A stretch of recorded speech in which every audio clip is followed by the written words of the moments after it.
너와 함께 하느니라 하시리라. 아멘. 하나님께서는 이 땅에 예수 그리스도를 통해서 교회를 세우셨습니다. 그리고 이 교회에 세상의 빛과 소금의 역할을 감당하라고 큰 사명을 주셨죠. 그리고 그 사명을 이룰 수 있도록 늘 함께 하십니다. 그 사명을 보고 우리의 삶을 또 교회의 모습을 보면 조금은 이질적인 느낌이 느껴질 때가 있습니다. 교회가 또 그리스도인들이 때로는 지치고 낙심하여서 이 사명을 감당하지 못하고 지쳐있는 머물러 있는 모습들을 발견하게 됩니다. 생각하지 못했던 일들을 만나서 어찌할 바 모르고 좌절해 있는 모습들도 우리가 갖게 됩니다. 우리 이민자의 삶들 또한 그렇죠. 한국에 있다가 낯선 땅에 와서 살아남으려고 또 열심히 바쁘게 지내다 보면 우리도 모르게 육적으로, 정신적으로, 또 영적으로 지치게 됩니다. 앞으로 나아가야 될 길도 힘이 없어서 가지 못하고 머물러 있게 되는 경우들도 있습니다. 그러나 하나님께서는 우리의 그런 삶도 포기하지 않으시고 우리를 사용하셔서 하나님의 약속과 계획을 분명히 이루시는 분이십니다. 그래서 오늘 저는 말씀을 통해서 하나님께서 이 사명을 감당하는 여정 가운데 지쳐있는 하나님의 백성들, 또 교회, 또 우리 성도님들 중에 그런 분들이 있다면 인도하시고 격려하시는 하나님의 음성을 듣게 되기를 바랍니다. 그래서 승리를 보장하신 그 약속의 성취가 되는 그 길을 함께 믿음으로 또 기쁨으로 걸어가게 되기를 소망합니다. 오늘 본문의 말씀은 간단하게 설명드리면 이 이스라엘 백성들이 하나님께로부터 받은 약속의 땅, 그 땅이 바로 코앞에 있는 순간입니다. 이 약속의 땅에 대한 약속은 하나님께서 이스라엘의 조상 아브라함에게 오래전에 주셨죠. 그 약속을 받고 430년이라는 시간을 노예 생활을 하게 됩니다. 이스라엘 전체 백성들이. 그리고 하나님께서 출애굽이라는 엄청난 사건을 통해서 그들을 출애굽시켜 주셨는데 그러고도 광야에서 40년의 시간을 보냈죠. 주신 약속은 분명한데 약속이 성취되는 시간이 너무 오래 걸렸습니다. 그래서 마침내 요단강만 건너면 이제 그 약속의 땅에 들어갈 수 있는 아주 긴장되지만 또 기대되는 시간이었습니다. 근데 이 시간, 참 기대되는 시간 가운데 큰 사건이 일어나죠. 출애굽부터 광야의 40년 동안 그들을 인도했던 이스라엘 최고의 지도자 모세가 죽게 됩니다. 물론 가나안 땅 앞이라고 하지만 아직 요단강도 건너야 되고 또 가나안 땅에는 아주 강력한 족속들이 그들을 이제 저항하고 있었죠. 요단강도 건너고 가나안 땅을 정복해야 되는데 그 최고의 지도자를 잃게 됩니다. 이스라엘 백성들은 두렵죠. 불안하죠. 혼란스러운 가운데 있습니다. 그들뿐 아니라 여호수아는 어떻겠습니까? 여호수아란 사람은 모세란 사람 바로 옆에서 40년의 시간 동안 그가 어떤 사람이고 어떠한 일을 했는지 가장 가까이서 본 사람입니다. 근데 그 사람의 자리를 대신해야 되는 이 무거운 짐을 짊어지게 됩니다. 어려운 일도 있고 또 그 일을 내가 인도해야 된다는 부담감 때문에 참 힘들었겠죠. 좋은 시간 안에, 이 좋은 시간 가운데 이스라엘 백성과 여호수아는 갑자기 불안감, 두려움, 이런 곳으로 인해서 머무르는 시간을 갖게 됩니다. 모세의 죽음 뒤에 이제 모압 평지에서 이스라엘 백성들이 함께 모여서 30일을 애곡을 하게 됩니다. 그 뒤에 그들이 잠시 머물러 있을 때 머물러 있는 것이 오늘 말씀의 배경이 됩니다. 이 모세의 죽음은 또 준비된 죽음이 아니었죠. 모세가 죽기 전에 성경에서 설명하기를 그는 아직 눈도 밝았고 기력도 강해서 금세 죽을 것 같지 않았던 사람이었습니다. 이런 혼란스러운 상황 가운데 그들이 닥친 상황, 우리들의 삶 가운데서도 그들과 똑같진 않지만 그런 비슷한 상황들을 겪게 되죠. 생각하지 못했던 큰 일들이 우리의 가는 길을 막기도 합니다. 내가 그렇게 믿었던 나의 재물이 한순간에 없어지기도 해요. 이제 뭔가 좀 잘 되나 싶다 했더니 내가 가지고 있던, 내가 믿었던 건강도 잃어버리게 됩니다. 권력, 명예, 이 밖에도 하루아침에 우리가 믿었던 것들이 무너져서 앞으로 나아가야 될 힘이 없고 제자리에 머무르는 그런 시간이 있습니다. 어떠한 문제가 갑자기 생겼는데 내 힘으로, 내 능력으로는 감당할 수 없는 일들 또한 있기도 하죠. 그 어느 누구도 삶을 살아가다 보면 이러한 문제를 피할 수는 없습니다. 그래서 우리는 가끔씩 머무름의 시간을 경험하게 됩니다. 이 머무름이란 것은 뭐 잘못된 것이 아니죠. 또 죄도 아닙니다. 그러나 이 머무름이란 것은 우리를 때로는 잘못된 길로 이끄는 경우가 있습니다. 성경에서 그 예를 찾아볼 수 있는데요. 먼저는 바벨탑 사건의 이야기입니다. 하나님의 창조 이후에 얼마 되지 않은 시간, 사람들은 그때 당시 유목민의 생활을 했습니다. 떠돌아다니는 삶을 살았는데 그러다가 보니까 어느 좋은 땅이 보이는 거예요. 그래서 그 땅에 머물게 됩니다. 도시를 세웁니다. 탑을 세워서 그 탑 끝이 하늘에 닿아서 자신들의 이름을 알린다고 합니다. 창조주 하나님이 아닌 우리가 우리의 삶을 제어하고 우리의 규율 안에 삶을 살아가겠다라는 교만한 행위를 벌이게 되죠. 하나님께서는 그러한 사람들을 보고 그들의 언어를 나누시고 그들을 흩어버리십니다. 그 사건에 시작되는 처음 말씀이 창세기 11장 2절 말씀에 있습니다. 이에 그들이 동방으로 옮기다가 신할 평지를 만나 거기 거류하며, 이 거류하며라는 말씀을 기억하시고요. 다음에 이어서 머무름에 관련된 또 다른 성경의 사건은 바로 다윗의 사건입니다. 다윗이 남의 아내 밧세바를 범한 사건이죠. 다윗은 자신의 군대가 전장에 나가 있는 그 시간에 한가로이 자신의 궁전 위에서 여유로운 시간을 보내다가 홀로 목욕을 하고 있는 여인을 발견하게 됩니다. 그리고 하나님의 규례를 불순종하는 일을 범하게 됩니다. 본인이 전쟁에 나가지 않고 자신의 모든 군대들은 다 전쟁에 나가 있는데 본인만 남아서 교만한 마음, 우리 군대는 강력하니까 알아서 되겠지라는 마음에 하나님이 세우신 나라의 왕임에도 불구하고 하나님께 기도하고 말씀으로 다가가지 않고 교만한 마음에 허튼 짓을 하게 되어서 그로 인해서 이 사건이 있은 후에 다윗과 다윗 왕조에는 굉장히 어려운 일들이 계속해서 벌어지게 됩니다. 이 사건의 시작은 사무엘상 11장 1절 말씀인데요.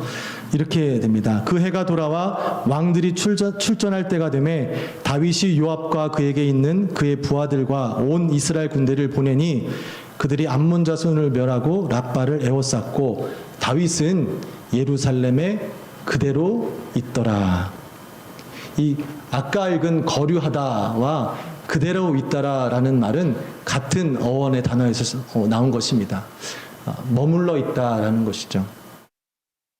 삶에서 찾아오는 이 머무름의 시간 가운데 갑자기 자신의 욕망을 채우기 위해서 또한 나태함과 게으름 때문에, 아니 때로는 좌절과 낙심 때문에 원래 가야 될 길을 가지 못하고 곁길로 가게 되는 일들이 성경에서도 볼 수 있습니다.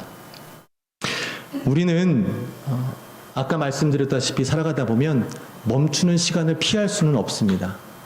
근데 그 멈추는 시간, 어떠한 선택을 할 수 있을지는 하나님께서 우리에게 허락해 주셨습니다. 그리고 그 선택에 따라 우리의 삶의 결과가 큰 차이를 갖게 됩니다. 여호수아는 아까 같이 그 불안하고 두려운 상황 가운데 하나님의 말씀에 귀를 기울입니다. 그래서 여호수아 1장 2절 말씀에 보면요, 하나님께서 내 종 모세가 죽었으니 너는 이 모든 백성과 더불어 일어나 이 요단을 건너 내가 그들 곧 이스라엘 자손에게 주는 그 땅으로 가라 라는 하나님 말씀을 듣게 됩니다. 근데 여호수아가 어떻게 이 어려운 시간에 하나님의 말씀을 들을 수 있었을까요? 그에게는 자신이 누구인지 자신의 정체성을 분명히 알고 있는 마음이 있었습니다. 오래전에 하나님께서 가나안 땅을 보여주시는 일이 있었죠. 그때 모세가 12정탐꾼을 그 땅에 보내는 일이 있었는데요. 그 중에 한 명이 여호수아였습니다. 10명의 정탐꾼이 다 좋은데 그 가나안 땅에 있는 안악 자손들이 너무 커서 그들은 거인 같습니다. 그런데 그에 비해 우리는 메뚜기 같아요. 그래서 우리는 그 땅을 정복할 수 없을 것 같습니다. 라고 자신들의 정체성을 마치 메뚜기와 같이 비교할 때 여호수아는 하나님의 백성, 하나님의 자녀임을 기억하고 하나님의 약속을 신뢰함으로 하나님이 보내주신 그 땅 가운데 있는 안악 자손들은 하나님이 이기게 하신다 하셨으니까 그들은 우리의 밥입니다. 라고 보고를 합니다. 10명의 정탐꾼은 노예 생활에 익숙해져서 출애굽 이후에도 자신들은 계속해서 노예 같은 생각으로 갖고 있었지만 이 여호수아는 하나님의 백성을 기억했기 때문에 하나님의 약속을 신뢰하고 그 약속을 따라 살아갈 수 있었습니다. 여기서도 여호수아가 자신이 하나님의 자녀임을 기억하였기 때문에 하나님의 말씀을 들을 수 있었고 그 말씀을 순종할 수 있었습니다. 여러분의 정체성도 여러 가지 있을 수 있겠지만 우리 모두에게 주신 하나님께서 주신 선물의 정체성이 있습니다. 바로 하나님의 자녀임을 잊지 마시기를 바랍니다. 그래서 어떠한 상황에도 하나님께서 하시는 말씀을 듣고 그 말씀에 힘을 얻고 또 앞으로 전진할 수 있게 되기를 바랍니다. 우리는 어쩔 수 없이 살아가다 보면 거인 같은 존재를 만나요. 하나님의 자녀라고 다 성공할 수 없잖아요. 어렵고 두렵고 피하고 싶을 때가 분명히 있죠. 그러나 그때 우리 시선이 그때 그 거인 같은 존재에 머물러 있으면 우리는 좌절할 수밖에 없습니다. 그 거인 같은 존재를 분명히 승리하신다라는 하나님의 약속을 바라보고 더 크신 하나님을 의지할 때 우리가 그 어둠에서 그 머무름에서 이겨나갈 수 있는 것입니다. 하나님께서는 모세의 죽음으로 슬퍼하고 좌절하고 있는 이스라엘 백성들과 여호수아에게 이제 그만 슬퍼하고 일어나라. 내가 너에게 약속했으니 너희는 그 약속을 믿고 가나안 땅으로 가라고 하십니다. 여호수아는 그 말씀을 듣고 아직 그들이 가야 될 그 길을 약속의 땅을 하나님의 말씀을 신뢰하며 가게 됩니다. 앞으로 전진하게 되죠. 신약 성경에 보면 그리스도인들을 핍박하던 사울이 있죠. 그가 예수님을 만나고 바울이 되어서 평생의 삶을 복음 전하는 삶으로 살게 됩니다. 그가 자신의 신앙 여정을 기록한 말씀이 있는데요. 빌립보서 3장 13절에서 14절까지의 말씀인데요. 우리 함께 읽도록 하겠습니다. 형제들아, 나는 아직 내가 잡은 줄로 여기지 아니하고 오직 한 일, 즉 뒤에 있는 것을 잊어버리고 앞에 있는 것을 잡으려고 표대를 향하여 그리스도 예수 안에서 하나님이 위에서 부르신 부름의 상을 위하여 달려가노라. 아멘. 바울은 그리스도의 삶을 표대를 향하여 달려가는 이 운동과 같이 비유하였습니다. 멈출 수 있는 게 아니죠. 자주 신앙생활 하다 보면 어른들께 많이 듣습니다. 나는 다 했어. 이제 젊은 사람들이 해야지. 인간적인 눈으로 볼 땐 그렇죠. 그러나 하나님은 하나님의 백성들이 끝까지 쉬지 않고 달려가기를 원하십니다. 우리의 생각이 아닌 하나님의 생각을 우리는 신뢰해야 될 줄 믿습니다. 멈추는 것이 우리가 할 일이 아니라 우리는 계속해서 더 하나님께 가까이 나아가야 됩니다.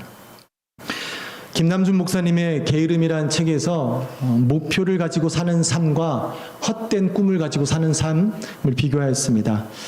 목표가 있는 삶은 매일매일 그 목표를 성취하기 위해 구체적인 계획을 세우고 그 일을 감당하며 살아가는 삶이지만 헛된 희망과 꿈을 가진 사람들은 아무것도 하지 않으면서 언젠가 그 꿈이 실현될 것이다.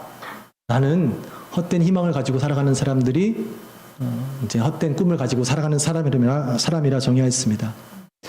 우리 믿음의 사람들은 헛된 꿈을 꾸며 사는 사람들이 아닙니다. 우리는 하나님께 주신 목표를 가지고 매일매일 그 목표를 향하여 꾸준히 성실히 한 걸음 한 걸음 나아가는 것이 우리의 삶이 되어야 될 줄 믿습니다. 꿈의 사람 요셉이 그랬죠. 큰 꿈을 받았지만 그의 삶은 참 볼품없었습니다. 그럼에도 불구하고 그는 그 삶 가운데 성실히 매일매일의 삶을 살아냈고 하나님께서는 결국에 그에게 주신 꿈을 하나님께서 이루어 주십니다. 우리도 그러한 삶을 살아 하나님께서 우리에게 주신 꿈, 우리가 이루는 것이 아니죠. 하나님께서 하나님의 때 이루어 주실 때 그 꿈의 실현됨을 경험하고 또 기뻐하는 그런 감동적인 시간을 우리 삶 가운데 경험하게 되기를 소망합니다. 오늘 본문에 있어서 이스라엘 백성들에게 하나님께 주신 목표, 정복해야 될 곳은 가나안 땅이었습니다. 가나안 땅 자체가 그들에게는 큰 꿈이었죠. 노예 생활을 오랫동안 했죠. 광야 생활을 했죠. 젖과 꿀이 흐르는 땅이라 했는데 정말 보니 그래요. 그러니 그 땅을 정복하는 게 얼마나 설레겠습니까? 그러나 정작 그 약속을 허락하신 하나님은 그들의 생각과는 다른 목적이 있으셨습니다.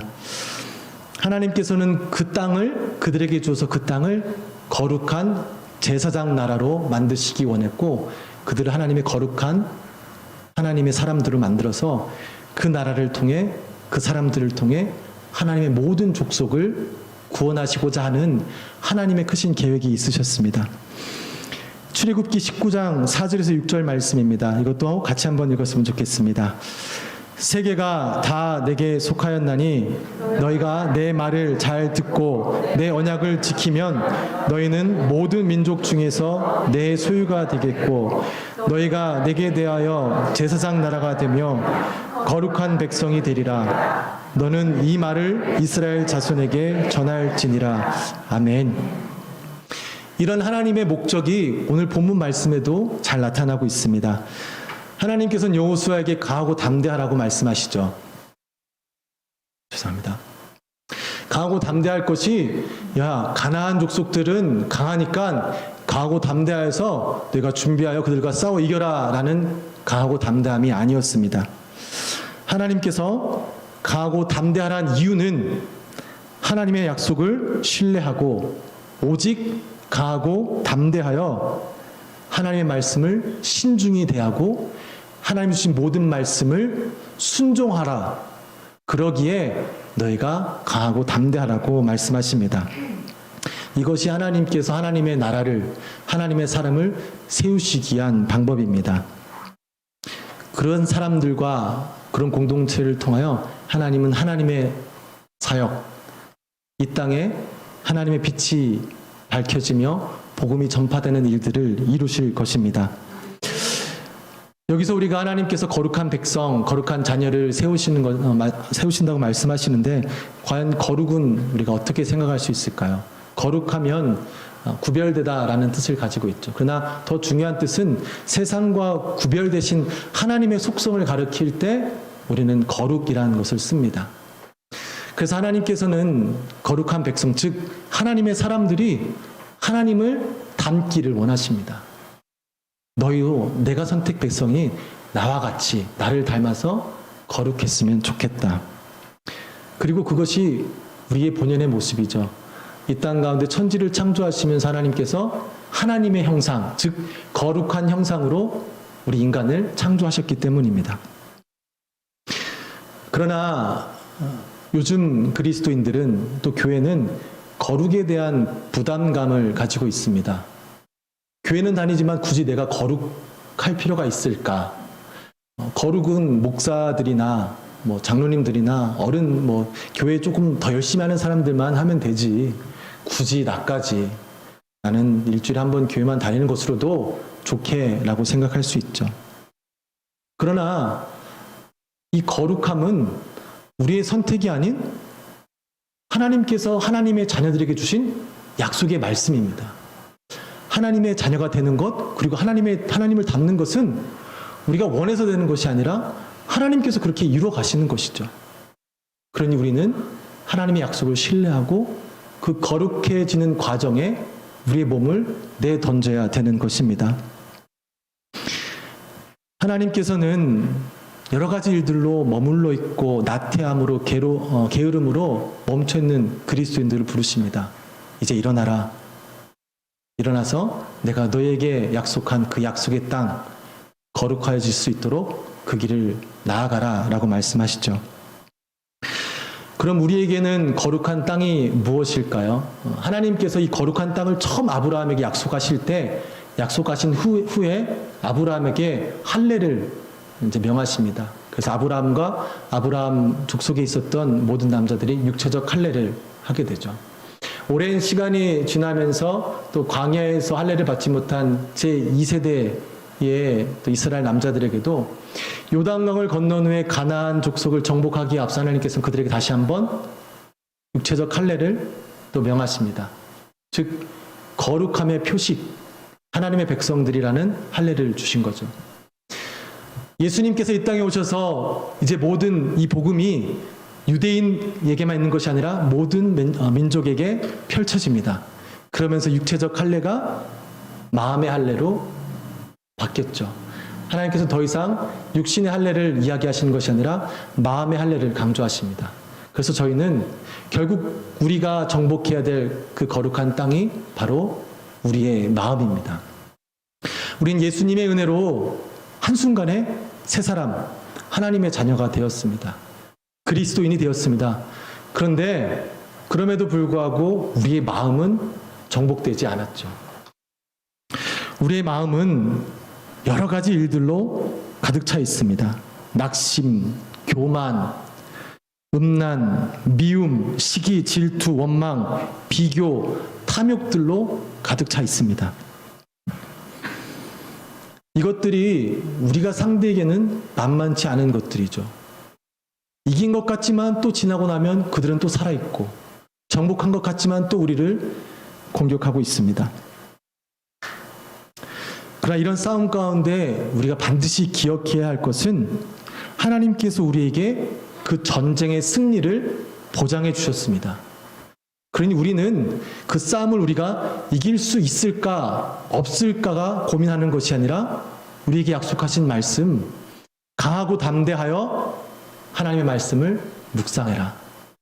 너희는 강하고 담대하여 하나님의 말씀을 마음속에 새기며 순종해라. 우리에게 허락하신 그 사명을 기억하고 우리가 마땅히 감당해야 될 일을 감당해 나아가면 전능하신 하나님께서는 하나님의 약속을 이루어 나가실 것입니다. 쉽지 않은 일이기에 하나님께서는 이 짧은 구절에 강하고 담대하라는 말씀을 3번이나 넣으셨어요. 현실적으로 보면요, 믿음의 사람들이 말씀을 가까이 하지 못하도록 너무나 많은 것들이 방해를 합니다. 말씀보다 재밌는 것들이 얼마나 많이 있습니까? 말씀을 듣고 내 마음 가운데 은혜를 받고 결단을 해도 집으로 가면 결단을 한 내용을 순종하지 못할 수 있는 수많은 이유들을 줘요. 나는 지금 이래서 안 되고 어쩔 수 없이 못하는 거야. 라는 수많은 이유들 때문에 우리가 결단했던 말씀들도 순종하지 못합니다. 그런 것들이 습관이 되면 우린 말씀을 듣고도 순종하지 않아도 어렵지 않은 신앙생활을 하게 되죠. 하나님은 계속해서 말씀하십니다. 강하고 담대하라. 강하고 담대하라. 그 적들이 너희를 계속 공격하겠지만 끊임없이 하나님 말씀을 사랑하고 그 말씀을 순종하고 지키는데 힘을 내라고 하십니다. 그러면서 하시는 말씀이 내가 너와 함께 하겠다 말씀하십니다. 내가 함께 할 것이니까 두려워하지 마라. 내가 너희를 떠나지 않을 것이니 두려워하지 말라 하십니다. 조금 더 편한 것을 누리는 습성을 가진 우리들의 입장에서는 하나님은 분명히 전능하신 분이시니까 굳이 우리가 전쟁에 나가서 직접 싸우지 않더라도 친히 싸우셔서 우리 대신 싸우셔서 우리가 편안하게 가나안 땅을 정복할 수 있게 하실 수도 있을 텐데 왜 굳이 우리가 그 땅에 가서 싸우게 하십니까? 라는 질문이 우리한테는 있을 수 있죠. 그런데 제가 자녀들을 키우면서 깨닫는 것이 있었습니다. 자녀를 키우면서 아빠가 어린 자녀들을 위해서 무엇인가 대신해 주는 것이 어린 자녀들이 스스로 뭔가 할 수 있도록 내버려 두고 보는 것보다 훨씬 쉽더라고요. 어린애들이 뭘 하려고 그러면 너무 불안하죠. 그러니까 내가 빨리 가서 대신 해줍니다. 애들 좋아해요. 그럼 나도 좋다 하는데 시간이 지나면서 결국 깨달은 것은 내가 그 아이들이 직접 그것을 하면서 그것을 통해 깨닫고 경험하고 그것을 통해 얻을 수 있는 보람을 내가 뺏었구나. 아이들은 어려서부터 스스로 그런 것들을 경험하면서 자신들이 앞으로 살아갈 그 삶 가운데 스스로 할 수 있는 능력, 또 그 일을 감당하면서 가치를 느끼고 보람을 느끼고 삶의 행복을 느낄 수 있도록 있는 것이 사람입니다. 근데 부모가 돼서 그것들을 다 잘라낸 것이죠. 하나님이 우리를 누구보다도 잘 아시기 때문에 또 우리를 누구보다 사랑하시기 때문에 그저 우리가 느낄 기쁨과 감격, 보람을 빼앗지 않으시고 우리가 스스로 하나님의 거룩함에 동참하여서 그것을 통해 오는 기쁨, 감격, 보람을 우리가 경험하기를 원하셔서 우리를 전쟁터에 내보내시고 너희들 잘 가라가 아니라 내가 너와 함께 할 것이다. 너를 지켜볼 것이다. 너가 도움을 요구할 때 도움을 줄 것이다. 그러니 쓰러지지 말고 강하고 담대하라 말씀하십니다. 그 하나님을 신뢰하시기를 바랍니다. 때로는 우리의 시선이 시야가 좁아서 하나님이 아닌 다른 곳에 고정이 되어 있을 수가 있어요. 이게 제일 커 보여요. 그때 우리가 필요한 것은 이것을 이긴다 약속하신 하나님, 더 크신 하나님께 고개를 돌릴 수 있는 믿음, 용기가 필요합니다. 하나님께서는 우리에게 동참하고 동행할 수 있는 특권을 허락하셨습니다. 우리가 동행이라는 얘기를 자주 하는데 하나님과 동행하는 것이 얼마나 큰 축복입니까? 생각해 보세요. 천지를 창조하신 전능하신 하나님이신데 그분과 함께 살아가는 것이 얼마나 대단하겠습니까? 그럼에도 불구하고 믿음의 사람들이 때로는 기뻐하지 않을 때가 있습니다. 불편해할 때가 있습니다. 똑같은 일이 뭐냐면 우리들도 우리가 사랑하는 사람, 내가 잘 아는 사람, 내가 이해할 수 있는 사람, 나랑 성격이 맞는 사람이랑 같이 해야 즐겁습니다. 근데 내가 잘 알지도 못하고 그 사람이 하는 건 이해할 수도 없고 뭔가 좀 안 맞아요. 근데 그 사람하고 함께 무엇을 해야 된다고 생각해 보세요. 얼마나 불편하겠습니까? 차라리 혼자가 낫습니다. 우리 신앙생활이 때로는 그럴 때가 있어요. 하나님이 누군지 잘 몰라요. 하나님은 이렇게 보고 있는데 나는 딴 데 보고 있어요. 하나님 무슨 말씀하시는데 난 동의를 할 수가 없어요. 내 생각과 다르기 때문에. 그러니 하나님과 동행하는 그 신앙생활이 기쁨이 없죠. 감격이 없죠. 그 신앙생활 가운데 기쁨을 회복할 수 있는 방법은 하나님을 열심히 알아가는 것인 줄 믿습니다. 계속해서 하나님이 어떤 마음을 품으시는지, 어디를 바라보시는지 우리가 말씀을 통해 깨닫고 어느샌가 모르게 우리도 그 말씀, 하나님의 시선과 똑같은 곳을 바라보고 하나님의 마음과 합해질 때 너무 기쁜 것이죠. 그 기쁨을 저도 여러분도 회복하고 또 경험하게 되기를 소망합니다. 하나님께서 분명히 승리를 우리에게 약속해 주셨습니다. 과정은 힘들진 모르겠지만 결국 결과는 승리입니다. 우리가 어느 좋은 곳에 여행을 간다고 생각해 보세요. 거기가 되게 좋은 곳이에요. 뭐 어디가 좋을 수 있나요? 미국에서 제일 좋은 데가 보이지인가요? 내가 정말 원하는 그곳에 가려면 비행기도 타야 되고 힘들게 어려운 길을 지나가야 돼요. 근데 가요. 왜? 그 목적지가 좋으니까. 거기 가면 좋은 게 있으니까. 우리의 신앙생활의 여정도 똑같습니다. 가는 길이 힘들 수 있어요. 예수님이 걸어가신 길이 십자가의 길, 좁은 길이에요. 근데 그 목적지가 너무 좋아요.